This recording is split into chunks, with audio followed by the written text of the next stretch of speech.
नागभूषणं मृगधरं वन्दे पशूनां पतिं वन्दे सूर्यशशाङ्कवहिनयनं वन्दे मुकुन्दप्रियं वन्दे भक्तजनाश्रयं च वरदं वन्दे शिवं शङ्करम् ॐ मृत्युञ्जयाय रुद्राय नीलकण्ठाय शम्भवे अमृतेशाय शर्वाय महादेवाय ते नमः।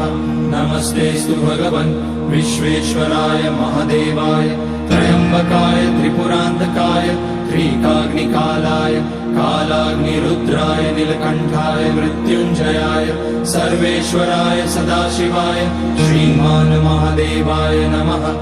ॐ नमः शम्भवाय च मयोभवाय च नमः शङ्कराय च मयस्कराय च नमः शिवाय च शिवतराय च ॐ त्र्यम्बकं यजामहे सुगन्धिं पुष्टिवर्धनम् उर्वारुकमिव बन्धनान् मृत्योर्मुक्ष्यमामृतात् नागेन्द्रहाराय